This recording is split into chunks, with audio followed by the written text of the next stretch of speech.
ओमज्ञानतिमिरन्धस्य ज्ञानाञ्जनशलाकया चक्षुरुन्मिलितं येन तस्मै श्रीगुरवे नमः।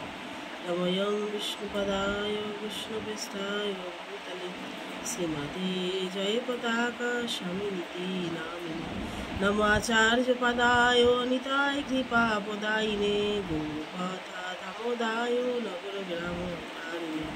वाञ्छाकल्पतरुभ्यश्च कृपासिन्धुभ्येव च पतितानां पावनेभ्यो विष्णुभ्यो नमो नमः। जय श्री कृष्ण चैतन्य प्रभु नित्यानंद श्री अद्वैत गदाधर शिवासादि शिवभक्तवृंद। हरे कृष्ण कृष्ण कृष्ण हरे हरे हरे राम राम राम हरे हरे। ओम नमो भगवते वासुदेवाय ओम नमो भगवते वासुदेवाय ओम नमो भगवते वासुदेवाय। श्रीमद् भगवद गीता যথাযথ প্রথম অধ্যায় বিষাদ যোগ শ্লোক সংখ্যা 42। দোষই এতই কুলোঘানাম বর্ণ সংকর কারকই উৎসাদন্তে জাতি ধর্মা কুলধর্মাশ্চ শাশ্বতা। এই শ্লোকের অনুবাদ: যারা বংশের ঐতিহ্য নষ্ট করে এবং তার ফলে অবাঞ্ছিত সন্তানাদি সৃষ্টি করে, তাদের কুকর্মজনিত দোষের ফলে সর্বপ্রকার জাতীয় উন্নয়ন প্রকল্প এবং বংশের কল্যাণ ধর্ম উৎসন্নে যায়। তো অর্জুন এখানে ভগবান শ্রীকৃষ্ণকে বলছেন যে এই যুদ্ধে যারা আমাদের আত্মীয় স্বজন প্রবীণ এবং যারা বৃদ্ধ, যারা পরিবারের বড়, তারা যদি মারা যায়, তারা যদি প্রাণত্যাগ করে, তাহলে আমাদেরকে শিক্ষা দেবে এবং আমাদের যারা আছে সুপত্নী, তাদেরকে কে শিক্ষা দেবে, তাদেরকে সঠিক পথে চালনা কে করবে। তার ফলে তাদের কুলধর্ম এবং জাতি ধর্ম দুটোই নষ্ট হয়ে যাবে এবং অবাঞ্ছিত সন্তান উৎপন্ন করার ফলে তারা কোনো কিছু মানবে না। কোনো শ্রাদ্ধ, কেউ মারা গেলে তার শ্রাদ্ধ পিণ্ডদান এ সমস্ত ক্রিয়াকার্য করবে না।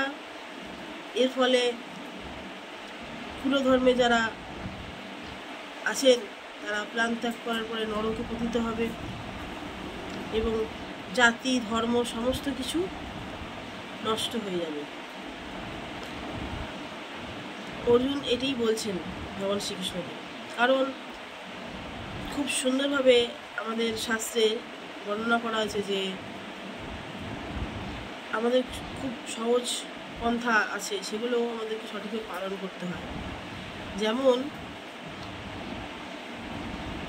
কোনো স্ত্রী যদি অন্য কারো সম্পর্কে চিন্তা করে, তাহলে তার মন দেহ এ সমস্ত কিছু অপবিত্র হয়ে যায় এবং যদি সে গর্ভধারিণী হয়, তার সেই গর্ভে সেই সন্তানও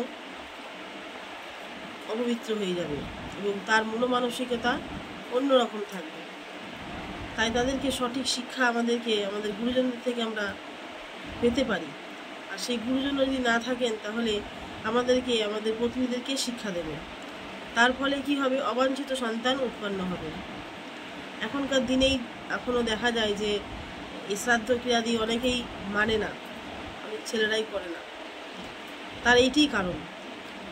আমাদেরকে উচিত বড়দের নির্দেশ আদেশ পালন করে আমাদের জীবনযাপন করা এবং শাস্ত্রে যেটাই বর্ণনা করা আছে সেইভাবে আমাদেরকে জীবনযাপন পালন করা। সেটি কৃষ্ণকে অর্জুন উপদেশ দিচ্ছিলেন। এরপরে ভগবান শ্রীকৃষ্ণ অর্জুনকে উপদেশ দেবেন। এই অধ্যায়ের কয়েকটি শ্লোক আছে, তারপর আমরা দ্বিতীয় অধ্যায়ে প্রবেশ করব। হরে কৃষ্ণ কৃষ্ণ কৃষ্ণ হরে হরে, হরে রাম রাম রাম হরে হরে। জয় কৃষ্ণ ভগবান কি জয়। জয় শ্রীমদ্ ভগবদ গীতা যথাযথ কি জয়। জগৎ গুরু শিল প্রভুপাদ কি জয়। নিতাই গৌর প্রেমানন্দে।